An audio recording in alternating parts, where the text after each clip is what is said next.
Now the second topic that you can see on your screen, आज का जो हमारा सेकेंड टॉपिक है that is neuroscience of reading which we call as cognitive neuro reading as well as theta state activation.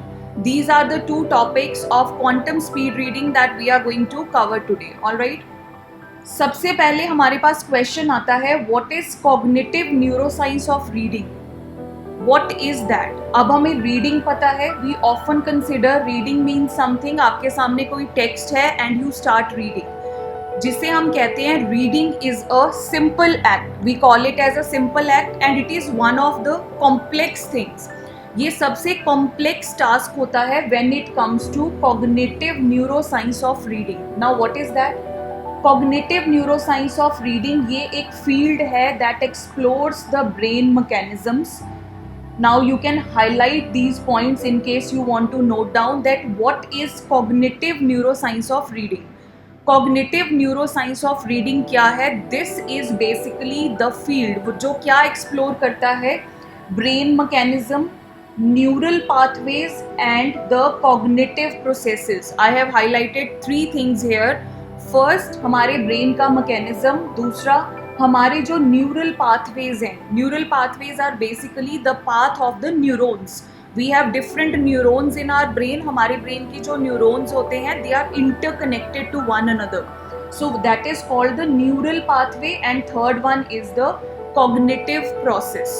Okay, so this basically इसमें होता क्या है? It basically combines brain का हमारा mechanism, neural pathways as well as the cognitive psychology.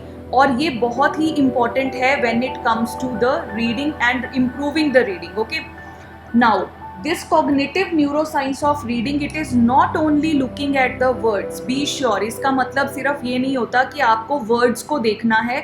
This basically focus on the symphony of the brain regions. Symphony of the brain regions जिनको कि we use together, we basically put together, जिससे कि हम words को recognise करते हैं, letters को recognise करते हैं. Whenever something comes in front of me, what I do is first of all is the recognition of letters and words, whether these are letters, whether these are words, digits और whatever. दूसरी चीज आती है then we convert them into sounds. हम उसको sound में convert करते हैं even if we speak that particular word और we don't speak that particular word. Letter suppose अब आपके सामने यहाँ पे लिखा हुआ है this word, I am just underline कर रही हूँ मैं इसको, सर्कल, रिकॉग्नाइज. ये तो मैंने बोला recognise. When you read it in your mind, first thing आपके दिमाग में क्या आएगा? What your mind is going to do in milliseconds में. माइंड क्या करेगा? Okay, this is English. English का वर्ड है. फर्स्ट स्टेप इंग्लिश, दूसरा इंग्लिश का वर्ड है, थर्ड आप अपने माइंड में इसको बिना बोले भी recognise. When your eyes go to that word, you can simply, आपको एक साउंड क्रिएट होता है बैक इन द माइंड बिना बोले भी, right. This is basically called the next step, जिसमें जो भी वर्ड है, जो भी अल्फाबेट है, whatever is the thing, हम उसको कन्वर्ट करते हैं into sound, even silently. Even if I don't speak the word recognise, I only see it, there is a sound created in my brain. Okay, तीसरा, जब हमारा sound भी create हो गया, वर्ड को मैंने रीड कर लिया, then what happens? The third step, हम उसके मीनिंग को एक्सेस करते हैं. We assess the meaning of that word. And then fourth step comes, we build the sentences and paragraphs into a coherent understanding. Whatever I am reading, whatever is the text in front of me, let's take the example of an English text. तो सबसे पहले I will give a glance at the letters and words. वो convert होंगे sound में. They will be converted into sound. Sound के बाद क्या होगा? I will try to access the meaning of that. Then I will create the sentences and the paragraphs. Okay, so this is the actual working of what you called cognitive neuroscience of reading. Okay, now इसके साथ साथ there is more important terms to be known. First of all आती है हमारे brain के कौन से regions involve होते हैं whenever we are reading something strategically. Let us see them one by one. अब in case you want to note down, you can note down, but you will have these in the study manual also. It's only up to you. अगर आप अपने हिसाब से भी session के notes बना रहे हो then you can note down. First जो हमारा की region of the brain that is involve is, उसे हम क्या कहते हैं, we call it as VWFA. What is that? Visual word from area. अब ये क्या होता है? This is often called as brain's reading center. हम इसको क्या कहते हैं? This is the reading center of the brain. ये हमारे ब्रेन का रीडिंग सेंटर है विच इज कॉल्ड VWFA. अब ये कहाँ पर होता है? अगर आप if you go into the very advanced diagram of brain, तो ये कहीं लेफ्ट फ्यूजिफॉर्म होता है एक पार्ट ब्रेन का, वहाँ पर होता है. Okay, now what is the role of this? ये क्या करता है? रिकॉग्नाइज करता है रिटन वर्ड्स को. That is why we call it as the reading centre. इसका काम क्या है? जो भी हमारे सामने वर्ड्स आते हैं उसको कौन रिकॉग्नाइज करता है? That is VWFA, which is called the visual word form area. Okay, now it is special area जो अट्यून हो जाता है टू प्रिंट जो भी आगे हमारा एक्सपीरियंस होने वाला है. अभी के लिए you just know this much कि हमारे ब्रेन के कौन से की रीजन्स हैं that are involve while we are doing reading. First region is this. इसको हम क्या कहते हैं? We call it as the reading centre of the brain. What is the function of this? Its function is to recognize the written words. जो भी मेरे सामने written words हैं, लिखे हुए words हैं, its function is to recognize that. Now the second key part of the key region कह लो of the brain is angular gyrus. Angular gyrus क्या होता है? This is, you can call it as a hub. ये एक तरह से hub है जो क्या करता है? इंटीग्रेट करता है इंफॉर्मेशन को जो हमारे अलग अलग सेंसेस से हमें मिली. हब है ये दैट बेसिकली इंटीग्रेट्स इंफॉर्मेशन. कौन सी information? That we have got from our senses. What are our senses? I think all of you know we have our 5 senses. Okay, you are looking at me, your eyes are working, you are feeling AC is on, या गर्मी लग रही है, सर्दी लग रही है, skin is there, smell is there, taste is there. Okay, ये जो हमारे सेंसेस हैं. So what is the work of angular gyrus का क्या काम होता है? The work is that it integrates the information from different senses. जो हमारे senses हैं जिन्हें हम sensory stimulations भी कहते हैं. Right now यहाँ पे मैं आपको sensory stimulation समझाने के लिए I give you one example. Okay, let us suppose just no need to write that this example. Listen to me. Let's suppose in front of you I am cutting a lemon. मेरे हाथ में एक lemon है नहीं है, assume करो मेरे हाथ में एक लेमन है and this is the knife in my hand. I am cutting it. So what is the taste of lemon? Do you know? All of you know. What is the fragrance of lemon? All of you know. I think all of you know. Let us suppose while you cut a lemon, तो क्या होता है कि जब आप lemon को cut करते हो accidentally some drop enters your eyes. तो वो जो स्टिंगीनेस हमें फील होती है, वो जो हमें सेंसेशन फील होती है हमारी आईज में, we can all feel that. हम उसको रिकॉल कर सकते हैं. किसी के भी सामने there is no real lemon, but what we can do is we can easily remember the fragrance of the lemon as well as the taste of the lemon. इसको हम बोलते हैं, this is basically called the sensory stimulations. I will just write here if you want to note down. इसको हम कहते हैं sensory stimulations. These are the things. Sensory stimulations इन्हें क्यों कहते हैं? These are the memories of our brain जो कि हमने कहाँ से कलेक्ट की हैं?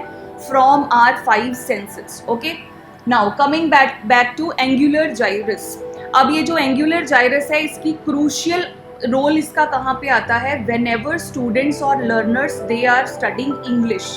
इंग्लिश में जब भी पोइट्री स्टडी की जाती है या फिर कोई भी ऐसा कॉन्सेप्ट है विच इज़ एब्स्ट्रैक्ट, जिसमें मेटाफर्स होते हैं, एब्स्ट्रैक्ट होता है, the topic is not concrete, logic नहीं है उसमें, जीके नहीं है उसमें, क्या है? That is abstract concept as well as there are so many metaphors.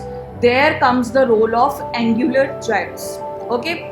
The third key region involved that is Broca's area. Broca's area भी जिसको हम बोलते हैं, ये बेसिकली हमारे ब्रेन में एक लेफ्ट फ्रंटल लोब होती है. प्राइमरीली जो किससे एसोसिएटेड होती है? You need not to cram, बस थोड़ा आइडिया होना आपको ज़रूरी है. This is associated with speech. जो ब्रोकाज एरिया है this is associated with the speech production. Okay, now in reading जब भी इट इज इन्वॉल्व तो क्या होता क्या है बेसिकली, कभी कभी रीड करते हैं हम, आप सबने भी एक्सपीरियंस किया होगा, whenever you are reading something you can feel the sound even if I am silently reading, but certain sounds are there जिसके कारण we can recognize what is the language, whatever I am reading I can recognize those unspoken sounds basically. तो उसमें किसका role आ जाता है, Broca's area का, and this is related to speech production, primarily associated with the speech production. Okay, fourth की जो reason involve होता है ब्रेन का, जिसको हम कहते हैं Wernicke's area. The fourth region of the brain that is called the Wernicke's area. ये हमारे ब्रेन की जो लेफ्ट टेम्पोरल लोब होती है वहाँ पे इट इज लोकेटेड. और ये how does it help us as a human being, it helps us to understand the meanings of words. Okay, so this जो वर्निक्स एरिया है it helps us to know the meanings of words. जो भी words मैं read कर रही हूँ, मेरे सामने जो भी टेक्स्ट है, बीट एनी ह्यूमन बीइंग, उसका मीनिंग जो है I will be able to understand with this organ. Okay, fifth one is the prefrontal cortex. ये आपने बहुत बार सुना भी होगा, it is very common term used in even the syllabus of the school students also, prefrontal cortex. अब ये जो prefrontal cortex होता है, this is the I regard it as the most wonderful region of the brain. Why? Question arises, अगर मैं इसको wonderful region बोल रही हूँ brain का, why I am saying it as a wonderful region? Because जितने भी हमारे executive functions होते हैं, the functions that need certain execution, जिनमें की जैसे कि let's suppose attention. This is one of the executive function. Attention is दूसरा. Whenever my working memory is used somewhere, जब भी मैं अपनी working memory को कहीं पे भी use कर रही हूँ, और I need to pay attention to something, और I just need to comprehend something, या फिर let's suppose मुझे कोई inferences को create करना है. So all these functionalities ये किससे relate होती है? These are related to the prefrontal cortex part of the brain. Okay, so during reading हमारे brain के these are the key regions that are involved. पहला है that is VWFA, second is the angular gyrus, third is the Broca's area, fourth is the Wernicke's area, and fifth is the prefrontal cortex. Okay, now let us move till here. Is it clear to all of you? Or in case you want me to repeat something, I'll do that. Because this beginning is going to be little scientific, little theoretical. So in case anybody wants me to repeat something, you can either put in the chat box or whatever, I'll do that. Is it clear till here? Okay, now let us move further. Our next topic is what should you care about, why should you care about the brain science behind reading. Now मुझे तो ये सीखना है कि मैं reading को किस तरह से अपनी इम्प्रूव करूँ, या फिर the students, the kids I am going out to teach there, I want them to क्या तुम्हारी रीडिंग मुझे इम्प्रूव करनी है. Why should I care about the brain science behind reading? What could be the possible reason?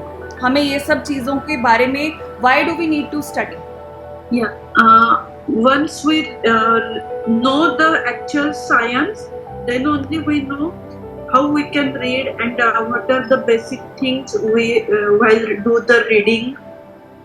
So I think for implementing anything, for modifying anything, I need to know the base of that.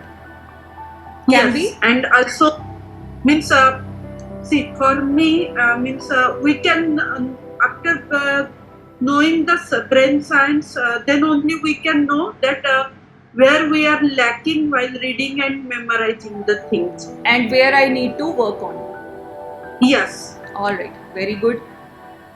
Shweta is saying application will be easy. Yeah Shweta, very very practical answer. Application उतनी आसान होगी जितना मुझे मेरे base का पता होगा. If I want to drive a car in full traffic, तो मुझे पहले कार के बेसिक्स पता होने चाहिए, तभी मैं I can able to do that. To train the brain for easy reading, memorising, right, to make to study or easy reading, to make study or easy reading. Okay, to आप कहना चाहते हो study और reading को easy करने के लिए. Okay, this can be there. Now let us see. First, optimizing learning and instruction. What is your purpose here? आपका purpose क्या है? You are working on your learning और उसके बाद you are going to be the instructors. Okay. So optimizing learning and instruction, that is going to be the first reason for this, that why I need to care about the science. Now अगर मैं इस चीज़ को understand करूँगी that how the brain learns to read, मेरा brain कोई चीज़ को read कर रहा है तो कैसे कर रहा है, this is going to help the learners as well as the educators to adopt effective strategies.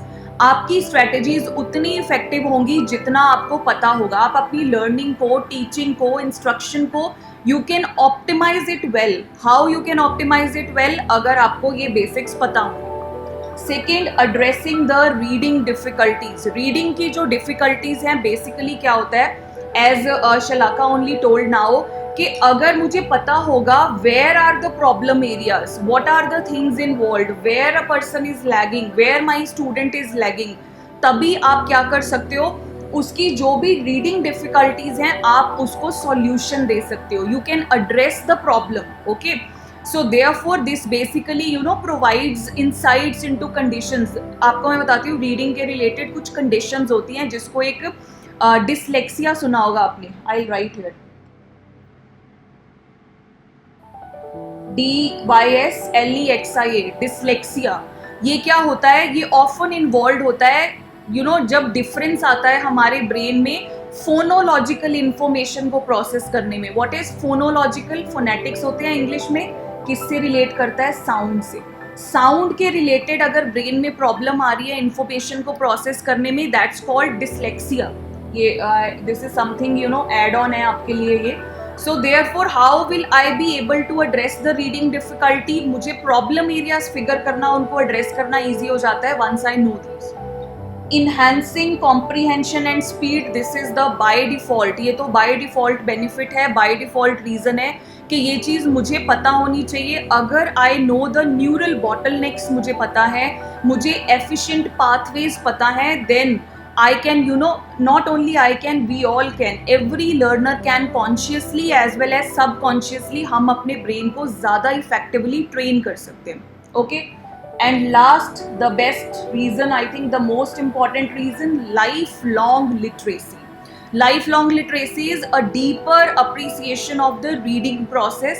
इससे होता क्या है, बेटर रीडिंग हैबिट्स आप में भी डेवलप होंगी, स्टूडेंट्स में भी डेवलप होंगी, and definitely the learning is going to be continuous. Okay, so these are basic reasons जिसके कारण I must understand the science behind reading. Now the question arises, मैंने science देख लिया, brain के कौन से parts involved होते हैं particularly reading में. Why I need to learn it? The very practical thing that now I am going to discuss with all of you, that is how to use, how to apply it. Now we will see the practical implications. Okay, so as I told you in the beginning also, in the last session, हमारी जितनी भी discussions रहेंगी throughout the session, they are going to be result oriented. I will not be teaching you theory. जहाँ ज़रूरत है I'll be giving you the dosage of whatever information is needed, but we'll be result oriented. Now first of all, how to apply it में आता है phonological awareness.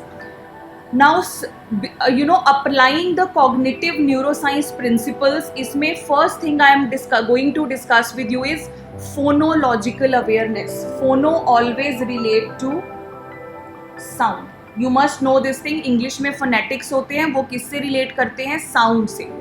Now जितने भी early readers होते हैं, emphasize उनके ऊपर ज़्यादा रहता है phonics का, जिसको हम साउंड लेटर रिलेशनशिप कहते हैं. अब अर्ली रीडर्स कौन है? जिनकी नई नई हैबिट डेवलप हुई है रीडिंग की. प्लीज नोट, जितने भी हमारे अर्ली रीडर्स होते हैं, I am writing also here all the early readers. आपका कोई भी स्टूडेंट जिसने अभी अभी रीडिंग की हैबिट को इनकलकेट किया है, so they basically emphasise on phonics. What is phoenix?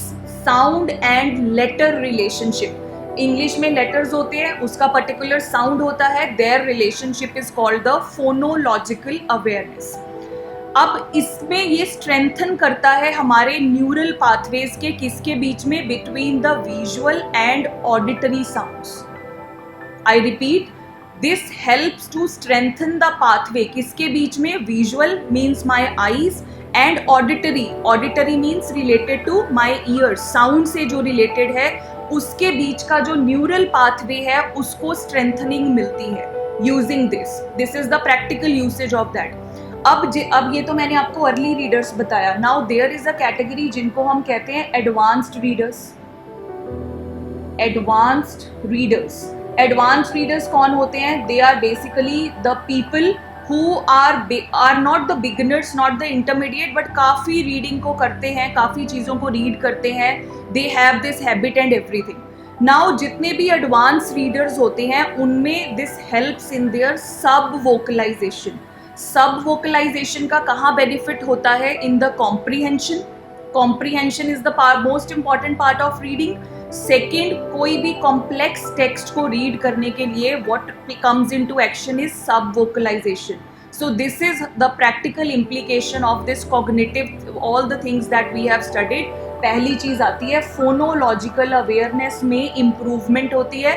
कैसे होती है? अर्ली रीडर्स जितने भी हैं उनके जो न्यूरल पाथवेज हैं किसके बीच में? Visual representation and auditory means eyes and years के बीच में जो न्यूरल पाथवे है वो स्ट्रेंथन होता है. जितने भी एडवांस्ड रीडर्स हैं उनको कैसे हेल्प होती है? दे गेट सब वोकलाइजेशन. सब वोकलाइजेशन क्या होता है? कॉम्प्रीहेंशन या कोई भी कॉम्प्लेक्स अगर मेरे पास कोई भी टेक्स्ट है उसमें हेल्प मिलती है. Right, I am trying to be as elaborative as possible, but still अगर कहीं पे भी आपका कोई भी क्वेरी कुछ भी हो, you can just let me know. Okay, I am trying to be very basic also and I am putting in maximum मैं जितना एक्सपैंड कर सकती हूँ किसी चीज को. Okay, now the second practical implication, vocabulary building. Please don't misunderstand it with English words. Vocabulary is collection of information in terms of memory. Memory के terms में what is vocabulary? What I am collecting, मैं जो भी चीज collect कर रही हूँ. Now vocabulary building में how it is going to help? As I told you, हमारा जो फर्स्ट ब्रेन का रीजन था VWFA, that has a significant role here. VWFA, we have just studied about that. Now अब यहाँ पे क्या होता है? The range of information basically they develop more robust collection. Robust collection का मतलब रोबस्ट भी कलेक्शन भी कह सकते हैं हम इसको, proper maintained collection of information भी कह सकते हैं. फास्टर वर्ड रिकॉग्निशन में हेल्प होती है इसकी. Faster word recognition, if you know all the cognitive theories, faster word recognition, words को मुझे अगर रिकॉग्नाइज करना है, so I can be very fast in that, and that is ultimately going to help me improve my reading. Okay, the third advantage, active engagement. The third reason, practically हम यहाँ पे जो अभी तक हमने theoretical चीज़ें डिस्कस की हैं, why we have studied it, और उसको practically कहाँ हम implement करते हैं. Active engagement. अब बहुत सारी स्ट्रैटेजीज होती हैं, जैसे one of the strategy is, I will just write for all of you, एक स्ट्रैटेजी होती है प्री व्यूइंग अ टेक्स्ट. आप एक्टिव एंगेजमेंट में नोट कर सकते हैं, we call it as previewing a text. Preview करते हैं जिसमें हम टेक्स्ट को आस्किंग क्वेश्चंस बिफोर और during reading. Okay, this can be the second one, asking questions, या तो रीडिंग से पहले या रीडिंग के बाद.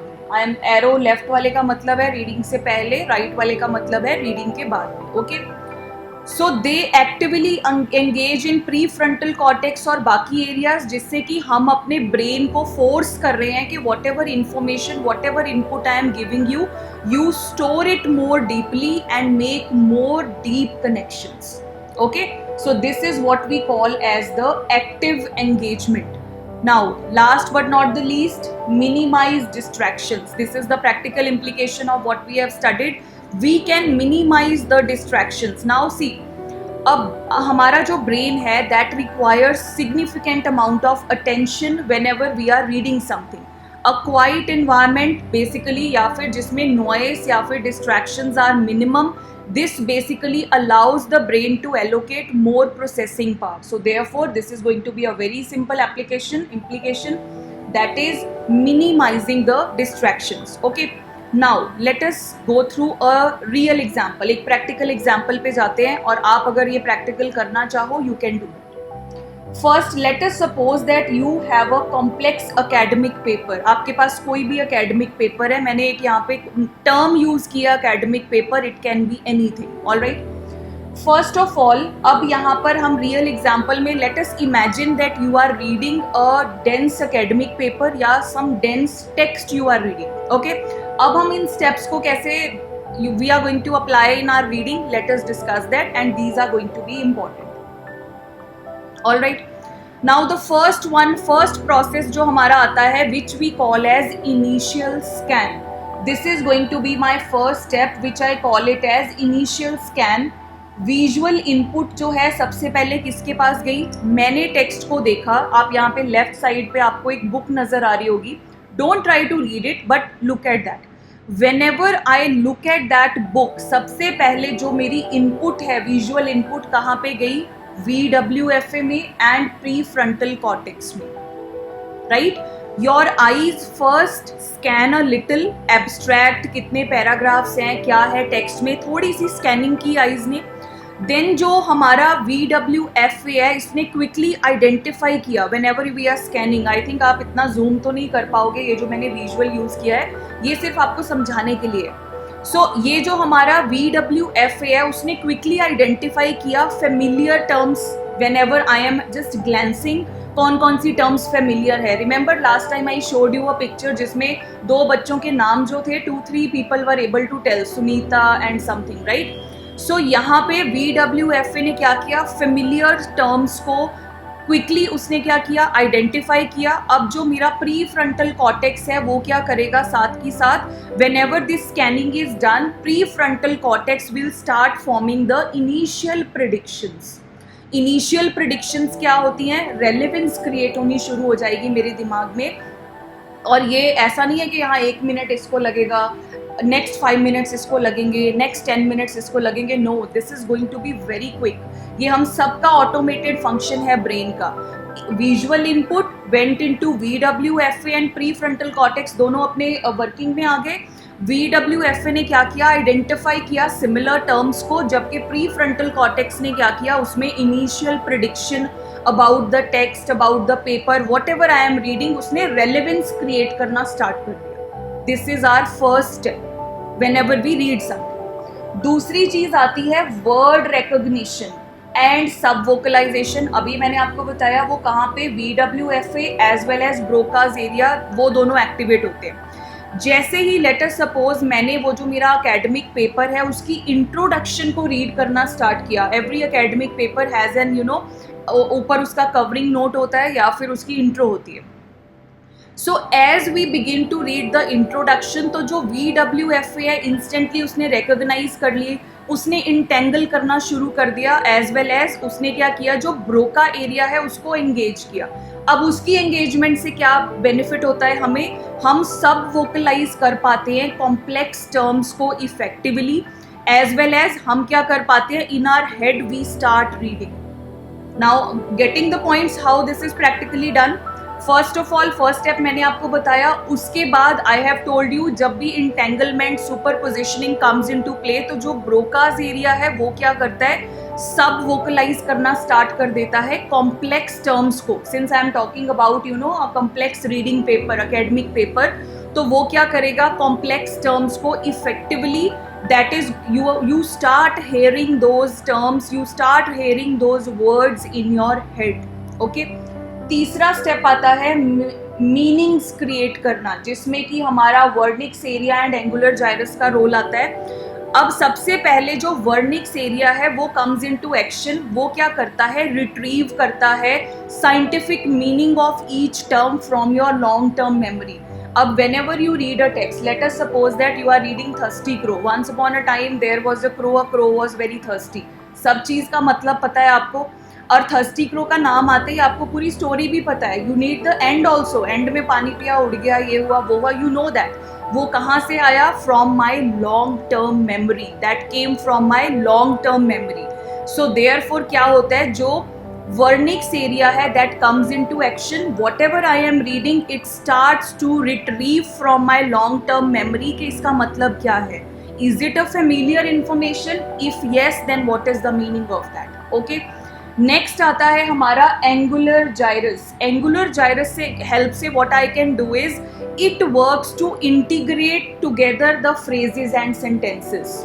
whenever I am reading something there needs to be sentences, phrases का इंटीग्रेशन होना ज़रूरी है, तभी जितना मैंने रीड किया उसका मीनिंग को मैं अपने माइंड में रखते हुए आई कैन रीड फर्दर. अगर ऐसी चीज़ ना हो तो आप कुछ भी रीड करोगे, आपको जितना आपने रीड किया आपने उसको रीड तो कर लिया, लेकिन you are not able to make a context with that, right.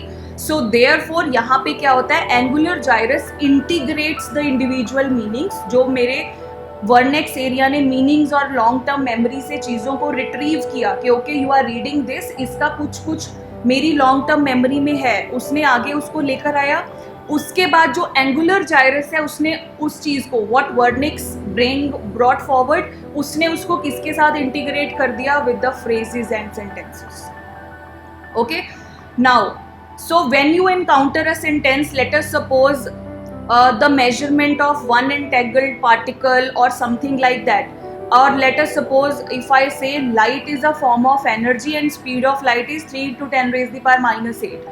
अब यहाँ पे मैंने वो रीड किया, but the speed of light is this. How I know? It was brought from my long term memory and integrated with the angular gyrus. Okay.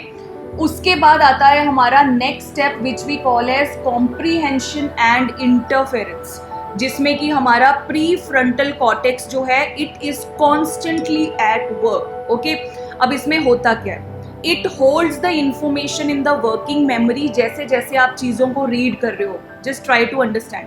As you are reading the things, what prefrontal cortex is going to do, it is just going to hold that information whatever you are reading, जिससे कि आप एक context, एक relatability generate कर सकते हो across the sentences, paragraphs, whatever you are reading. It basically helps you to answer a simple question. अब ये जो इसको मैं और simplify करती हूँ, comprehension and जो interference है उसमें let's suppose I am reading something and I want to know कि do I understand this, जो मैं read कर रही हूँ मुझे समझ में आ रहा है, वो यहाँ पे किसकी help से I can able to understand, I can able to cross check कि am I understanding what I am reading. That is with the help of prefrontal cortex. Okay, so this was our fourth step. Fifth is the schema activation. The thing that you are going to do whenever you are doing reading something complex, उसे हम कहते हैं schema activation. अब schema activation क्या होता है, जैसे ही I am reading और you guys are reading, your brain automatically क्या करता है, वो activate कर देता है existing structure को that are related to that topic और नई information के साथ integrate करता है. आप सबने NLP सुना है, Neuro Linguistic Programming, very common है brain में. Prajakta, yes please. Yes.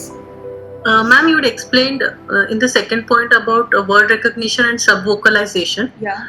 So when with early readers, you mentioned about a phonological awareness. Yeah. So when with kids, when we start, they are told to read aloud, and then gradually students are asked to read in mind. That is what we follow in school. So is that subvocalization? Could you please explain? Yeah, it is that, but you need to flip what you are doing. First of all, the reading shall be in the mind, then it should be auditory. You need to flip that thing. जो छोटे बच्चे होते हैं उनको किस तरह से A for apple सिखाते हैं, उनको loudly the teacher and everybody says A for apple, B for ball, C for this, उसको read aloud बोलते जाओ बोलते जाओ बोलते जाओ. But the right approach, जिसमें बच्चे की इतनी efforts भी नहीं लगेंगी, just tell the kid A for apple, B for this, 5 आप alphabets को pick करो related to A for apple, B for ball, whatever you want to relate. Ask the kid to read in the mind first. Once, take a break.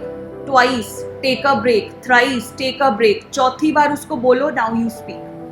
Now let us move towards our second part, that is going to be theta state activation for subconscious reading. This is again going to be something technical, okay?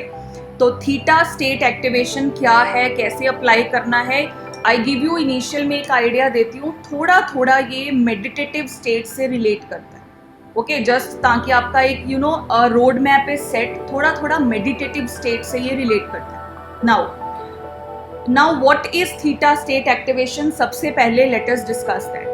Now theta state activation basically क्या है? This is for the subconscious readers. ये क्या है? Intentional practice होती है of bringing your brain into the theta wave frequency, जहां से you get जब भी आप रीडिंग मटेरियल के साथ एंगेज करते हो, you need to bring your brain to that state. मैंने अगेन इसके लिए टर्म जो यूज करी है, आप उसको माइंड में एक बेस रख के ट्राई टू अंडरस्टैंड.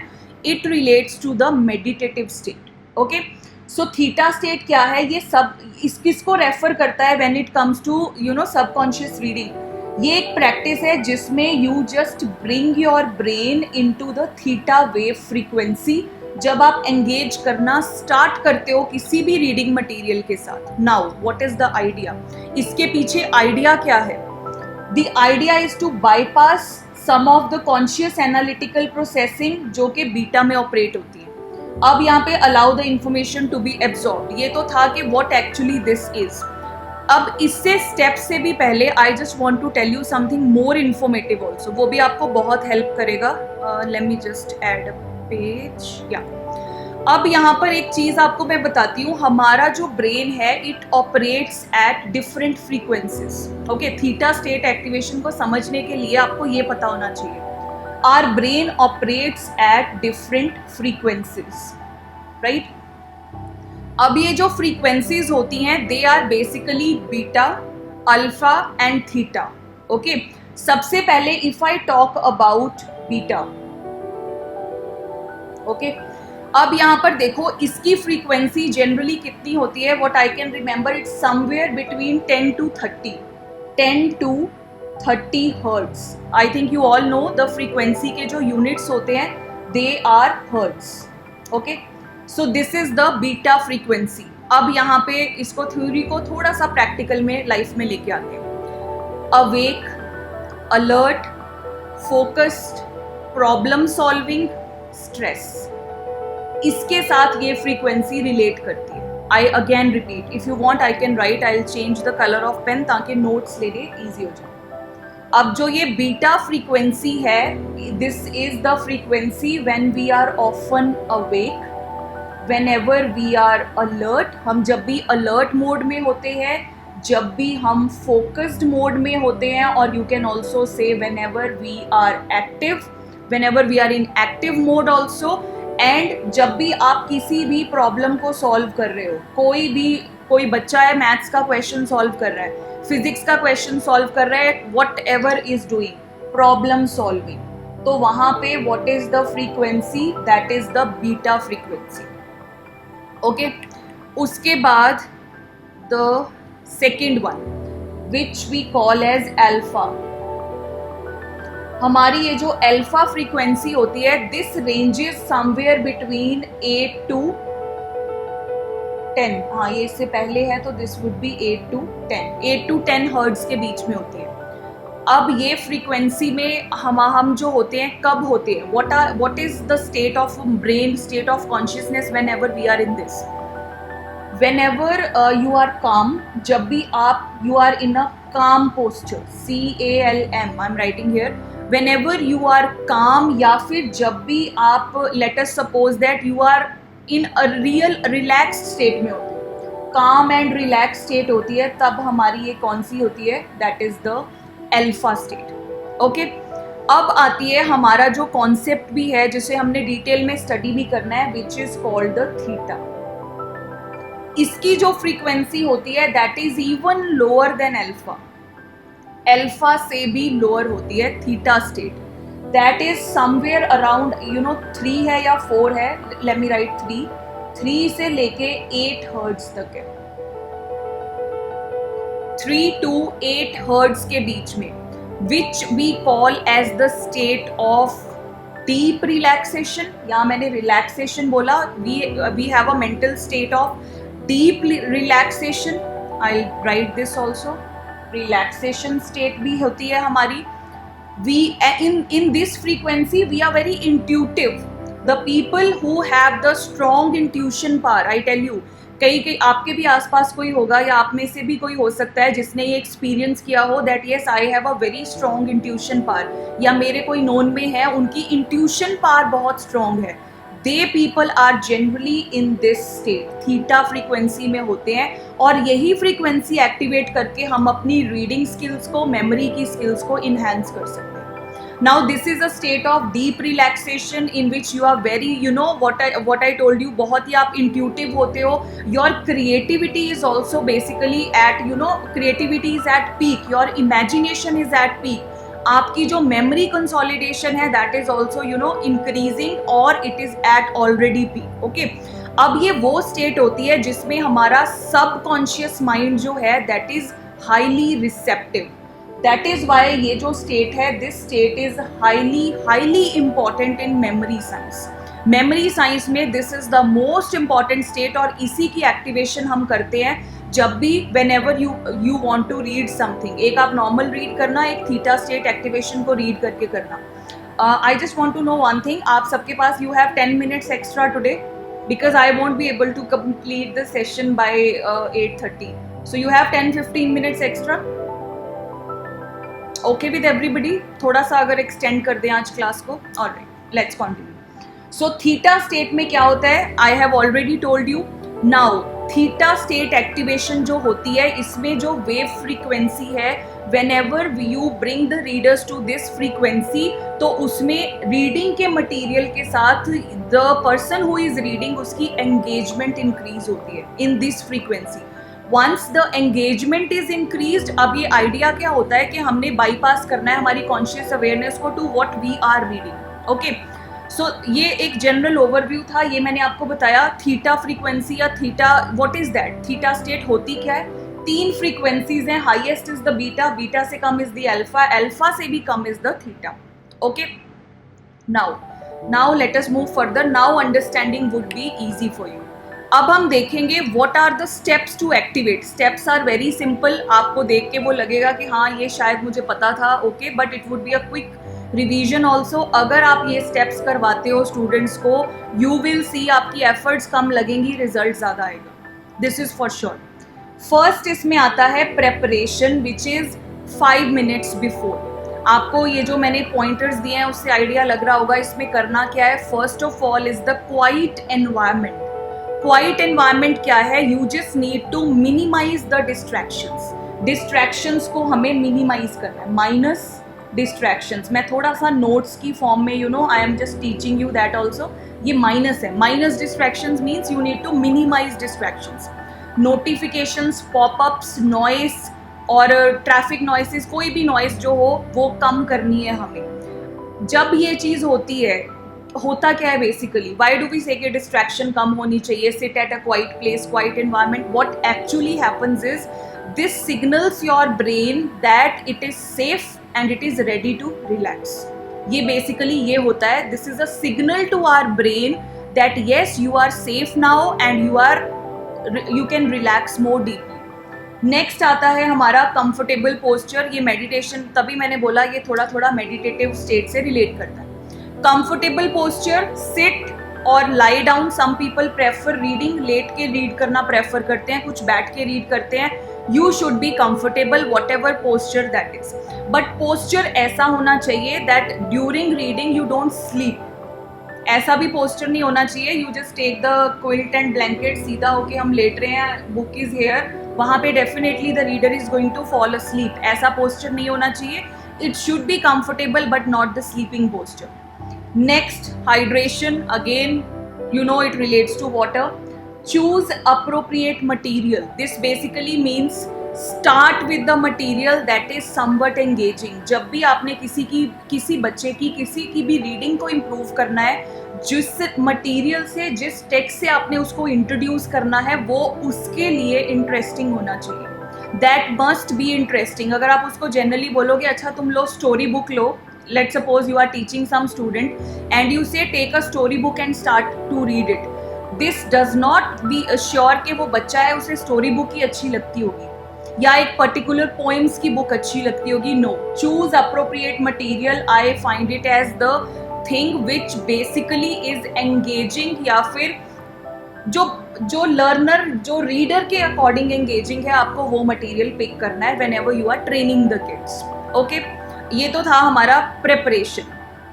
नेक्स्ट आता है हमारा सेट योर इंटेंशन. ओके, और इस इंटेंशन सेटिंग से पहले एक चीज़ ऑप्शनल होती है. इफ़ यू थिंक कि हाँ ये चीज़ मुझे करवानी चाहिए या फिर स्टूडेंट का इंटरेस्ट होगा, which we call as 4-7-8 method बोलते हैं उसको. ये इससे पहले होता है, ऑप्शनल है तो मैंने इंक्लूड नहीं किया. हम इसको कहते हैं 4-7-8 मेथड. आप नोट करना चाहो कर सकते हो. What is this method? I tell you.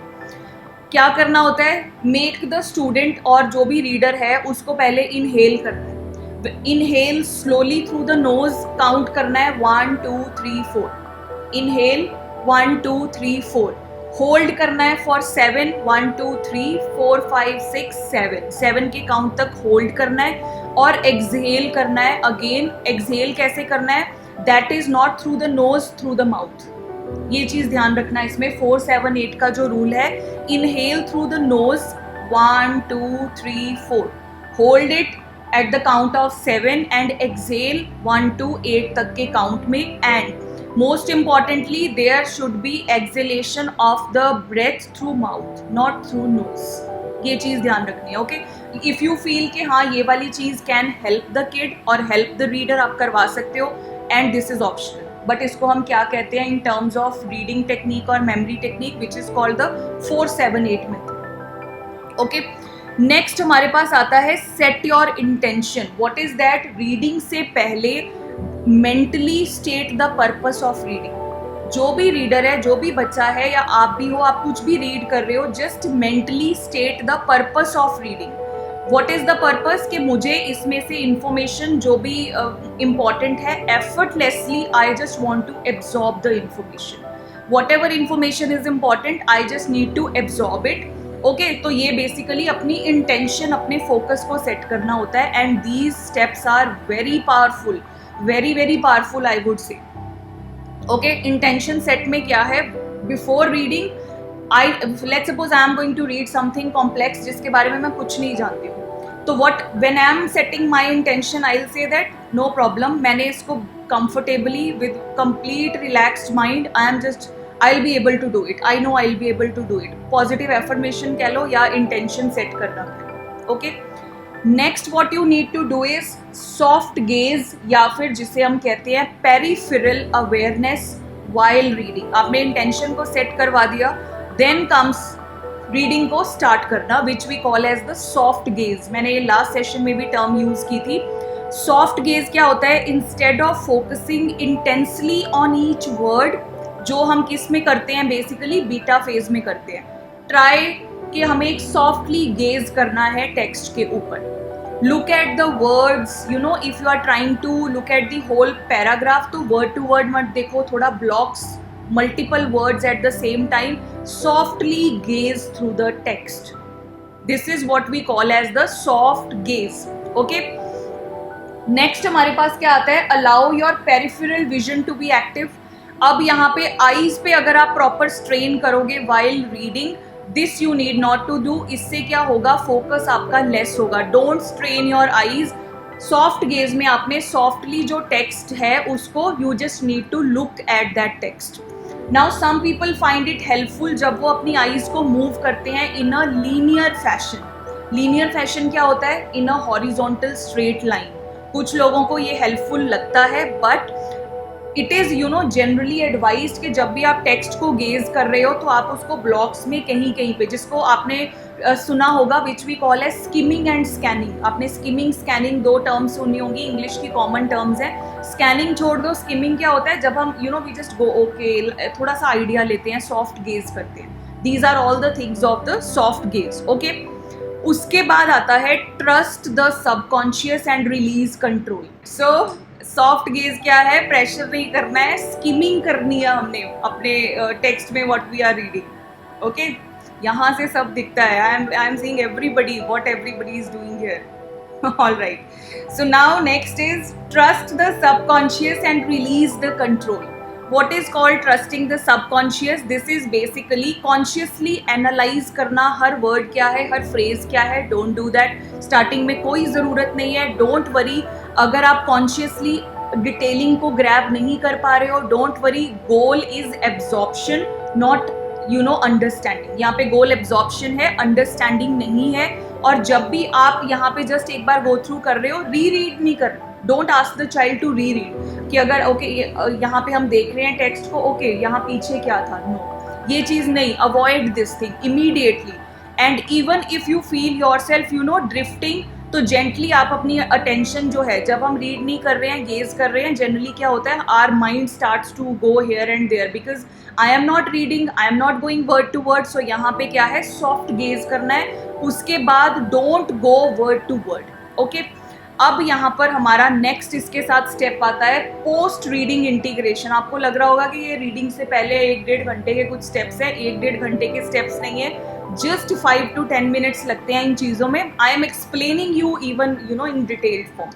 Now post reading integration क्या होता है? आफ्टर योर रीडिंग सेशन, जब आपने उसको रीड किया, अब यहाँ पर देखो रीडिंग वाला जो पार्ट है, ड्यूरिंग रीडिंग मैंने अभी उसको नॉर्मल छोड़ दिया है. क्यों? Because I have to tell you the techniques जो आपने इम्प्लीमेंट करवानी है. सो यहाँ पर मैंने बिफोर यहाँ पे पेज पे वर्ड टू वर्ड, अब मैं डिटेलिंग में जाऊंगी, उससे पहले के स्टेप्स आपको बता दिए. And then I have started my reading कि हाँ मेरा पेज क्या है, what I am going through. अब जो रीडिंग के बाद आई एम अगेन रिपीटिंग, ये वाला जो पार्ट है, इसके लिए I am going to tell you many technicalities. That is why मैंने उसको भी एज इट इज लीव किया.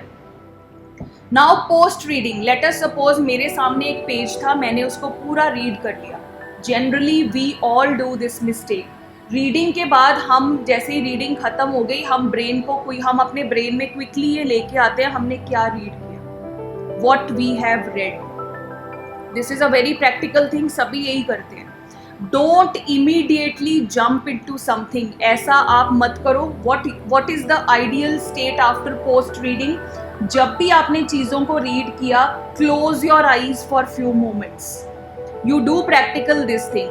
आप आज कोई भी एक पेज लेना किसी भी इंग्लिश की बुक का, जो चीज़ें हमने अभी डिस्कस की हैं वो चीज़ें बिफोर द रीडिंग, फिर उसके बाद रीड दैट पेज, और आप पोस्ट रीडिंग ये चीज़ें करना. You will yourself feel the difference. अब आपने क्या करना है, once you have completed reading, close your eyes for few moments. 3 minutes, 2 minutes, 1 minute, कुछ मोमेंट्स के लिए close your eyes. Allow any insights, feelings और समरी पॉइंट्स. जो जब भी रीडिंग के बाद आप आईज क्लोज करोगे, automatically what you have read उसके ग्लिम्पसेस आपके माइंड में आएंगे. चाहे वो ऐसा ओके अच्छा उसमें ये था. So you might be surprised कि कितना आपने एब्जॉर्ब किया है once you do this thing. Starting में हो सकता है कम हो, but gradually this is going to increase after reading. आप बुक बंद करके यूजुअली क्या होता है, अच्छा उसमें ऐसे था, ये था. हम खुद भी ये चीज़ करने लगते हैं. जब हम बच्चों को सिखाते हैं, what the teachers are doing when they have finished reading, वो कहते हैं okay now I will question you, I will ask you questions. Immediately ये चीज़ नहीं करनी है. First close your eyes for few moments and then the flashes you will get automatically जो चीज़ भी आपने रीड की है. Briefly journal or jot down the key takeaways. Then open your eyes after some time. फिर आपने जो चीज़ read की है उसके क्या क्या चीज़ें थी. ओके, ये जो स्टोरी थी, it began in London. Okay, वहाँ पे there was a businessman. Okay, he went on a trip there. All जो भी मैंने अगर स्टोरी रीड की है, नॉवल रीड किया है, या लेट सपोज मैंने कोई रिसर्च स्टडी की है कि ओके रिसर्च कंडक्ट की गई थी on some 21 year old age group. Okay, 21 year age group में उनको ये काम करने के लिए बोला गया, फिर उनकी प्रोडक्टिविटी को एनालाइज किया गया. एग्जाम्पल्स दे रही हूँ आपको. उसके बाद आपने की टेकअवेज, जो भी नोट्स हैं, जो भी आपके दिमाग में क्वेश्चंस आते हैं कि I need to think about that, I need to do a more deeper research of that. इससे क्या होगा, जो आपने सबकॉन्शियसली इंफॉर्मेशन को एब्जॉर्ब किया है, यू विल सॉलिडिफाई दैट. वो इंफॉर्मेशन हमारी सॉलिडिफाई होती है. लास्ट में whatever you have written, just review it briefly. Okay, अब यहाँ पे क्या होता है, ये कॉन्शियस रिव्यू होता है कि okay this is what I have read, I have written, I have done the review of that also. I challenge you इस तरह की अप्रोच के साथ कभी भी जो भी चीज़ के आपने नोट्स लिए हैं, what ever notes you have taken, what ever you have red, B it a research, B it a novel, B it a story, किसी अकेडमिक बच्चे को आपने सिखाया है, उसने कुछ भी पढ़ा है, what ever, he or she or you are going to get tremendous benefits after following these approaches. The Ebbinghaus forgetting curve, last session में मैंने आपको इसका थोड़ा सा आइडिया दिया था कि Ebbinghaus forgetting curve जो होता है वो क्या होता है. Now let us also see that one by one. Now इस कर्व को सीखने से पहले इमेजिन अ सिचुएशन, एक सिचुएशन इमेजिन करो. यू हैव जस्ट अटेंडेड, बहुत अच्छी कोई वर्कशॉप आपने लेटेस्ट अटेंड की, कोई सेमिनार अटेंड किया, वॉट एवर, और you finished reading a detailed report for your job, some novel और एनीथिंग. अब आपको लग रहा है कि you have absorbed the information. आप वहाँ सेमिनार में बैठे थे, ओके ये चीज़ें ऐसे थी, ऐसा बताया गया. आई एम कॉन्फिडेंट कि येस मैंने जो भी चीज़ें मुझे बताई गई मैंने उनको कॉन्फिडेंटली एब्जॉर्ब किया. Okay, but then a day later or a week later, what happens when you try to recall some of the key points? क्या अगर आपने कोई सेमिनार अटेंड किया उसके एक हफ्ते के बाद if you try to recall those key points, what were the important points, वो थोड़ा सा फजी हो जाता है, वो थोड़ा सा क्या हो जाता है, it becomes little bit of difficult, वो थोड़ा सा डिफिकल्ट हो जाता है. ओके, अब यहाँ पे ऐसा क्यों होता है? Why this happens? This is what the Ebbinghaus forgetting curve is. अगर आप ये नोट करना चाहो, पॉइंट्स थोड़े अपने अकॉर्डिंग कर सकते हो. यही कर्व की समरी है, Ebbinghaus कर्व की यही समरी है. ओके, अब सबसे पहले what is this Ebbinghaus curve? Basically ये क्या शो करता है? The moment we learn something new, जिस टाइम मैंने कुछ नया सीखा, मेरा ब्रेन तभी उसको भूलना स्टार्ट कर देता है. This is a scientifically proven fact. Whenever I am learning something new, my brain starts to forget it. अब ये जो rate of forgetting होता है, this is steepest कह लो या maximum कह लो, right after the initial learning. जब मैंने नई कोई चीज़ सीखी है, so this rate is the highest. ये सबसे ज़्यादा highest होता है. Okay? So over time when we do nothing, जो भी इंफॉर्मेशन, जो भी चीज़ मैंने सीखी है, over time when I don't do anything with that, तब वहाँ पे हमारा फॉरगेटिंग कर्व जो है वो स्टार्ट होता है. And this is a logical curve. होता क्या है? इनिशियल लर्निंग, डे 0, आज ही मैंने कोई नई चीज़ सीखी है. You have just learn something new, you remember 100% of that. आज का सेशन ही लगा लो, जितने स्टूडेंट्स ने आज का सेशन थोड़ा सा भी अटेंटिवली सुना, आपको लगेगा हाँ सब समझ आया मुझे. I have grabbed 100% of that. Okay, Shalaka ji को छोड़ के थोड़ा सा. Okay, 100% I have grabbed that. अब होगा क्या? फ्यू आवर्स लेटर, थोड़े आवर्स के बाद आपकी remembrance will go down to 50 to 70%. Or retention, or remembrance कहाँ चली जाती है? That goes to 50 to 70%. एक दिन बाद क्या होगा? आफ्टर 1 day, आज की क्लास के एक दिन के बाद क्या होगा? It will go to 30 to 40%. 30 to 40% जाएगी. एक हफ्ते के बाद क्या होगा? You will only be able to remember 20% of the information. This is called the Ebbinghaus forgetting curve. जब मैंने आज ही कोई चीज़ सीखी, 100% इन माई ब्रेन, कुछ घंटों के बाद 50 to 70, एक दिन के बाद 30 to 40, एक हफ्ते के बाद 20% और इवन लेस. अब ये जो है, this is not a problem with brain, ये हमारे दिमाग में कोई प्रॉब्लम नहीं है अगर ऐसा होता है. This is a natural process, ये नेचुरल प्रोसेस है. This is not the reflection of intelligence. Now why I introduced this thing in today's session and why I am particularly focusing on that. What happens generally? बच्चे ने कोई चीज़ याद की, आपको तुरंत उसने बोल के बता दी. Okay, you ask the question, okay when did, उसमें मुगल एम्परर्स के कौन कौन से राजा थे, कौन कौन सी लड़ाई हुई, उसने फटाफट क्रैम किया, उसने अटर कर दिया आपके सामने सारी डेट्स. उसके कुछ दिनों के बाद व्हेन यू आस्क, ओके अपनी नोटबुक लेके आ, मुझे अब सिखाइए, मुझे बताओ अब ये कि what was this thing. When the child is unable to answer, उसकी इंटेलिजेंस पे क्वेश्चन होता है and this is the point where the demotivation begins.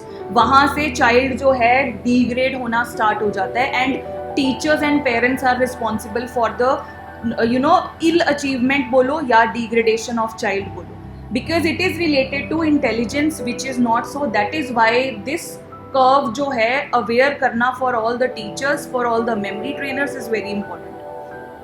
Now अब ये जो हमारा ब्रेन है वो कॉन्स्टेंटली शिफ्ट करता है, इंफॉर्मेशन को प्रायोरिटाइज करता है, this is important, this is less important. और वो कैसे इस चीज़ को प्रायोरिटाइज करता है, जब हम लेट सपोज जो इन्फॉर्मेशन मैंने ब्रेन को दी, वी डोंट रीविजिट दैट, हम उसको रीविजिट नहीं करते, brain considers not important, throw it away.